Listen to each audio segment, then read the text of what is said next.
Everybody watching, we're going to be doing the end of day for Wednesday, December 12th, or actually it's the 11th. Starting off with GU, daily swings bullish, daily internals bearish, 4 hour is going to be bullish. This end of day is going to be relatively quick. I believe this is the only pair that actually presented with some sort of trade. Right, we had an order flow shift to the upside. So we were looking at buys. Price came in, last point of inducement. This is our POI right over here. I know it's largely mitigated, which just means, I'm covering the low. I'd be looking at something like that. Enter here, break even. It is what it is. Moving on. USD CAD, daily swings bullish. Daily internal is also bullish. 4 hour is also bullish. 15-minute.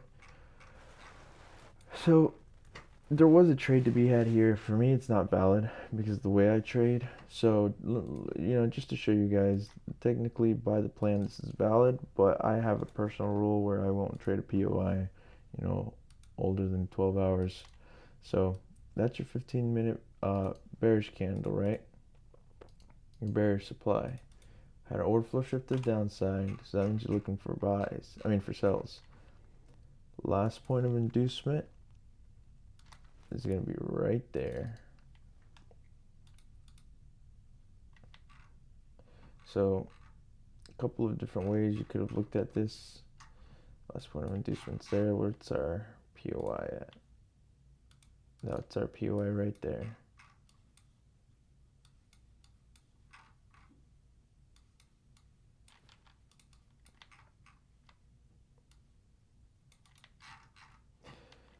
This one would have ended at break even, but you would have entered sell in here,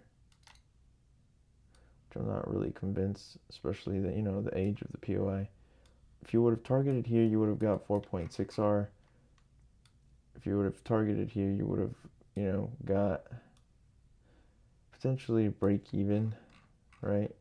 Definitely would have gotten break even if you waited and tried to target the 15-minute low, which is where you should be targeting, right? But I'm not into it. Too many ifs, too many things that the plan doesn't call for, so not my cup of tea. EU daily swing is bearish. Daily internal is also bearish. 4 hour gonna be bullish. We had an ISV to the upside. 15-minute. We had an order flow shift to the upside. Price didn't really retrace to anything. We had another sub break to the upside.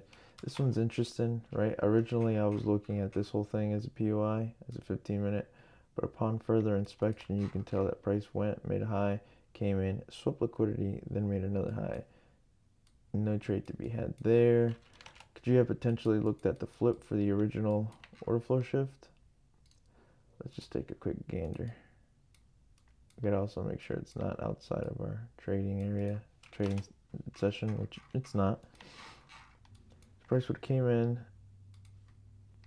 I guess that's the last point of inducement, but when you have to say you guess, it means you're not really committed.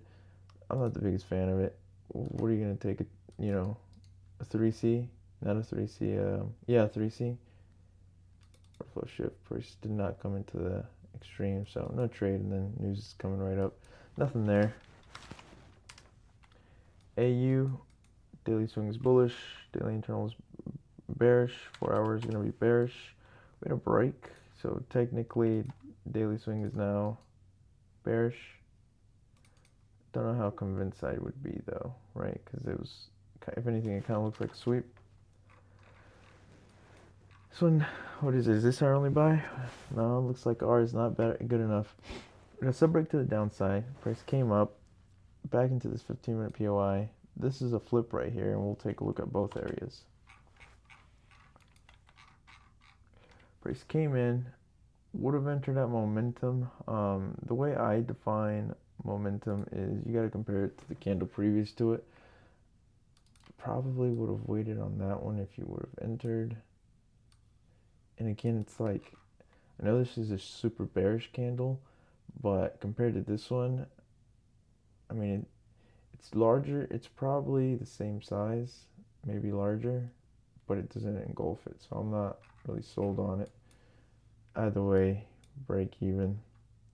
And then our last one, waited for the last point of inducement. Price came in, swept, entry would have been here, but no R. So to me, none of these are valid, so I ain't marking none of them. That's it. Hope you all have a great day. Peace.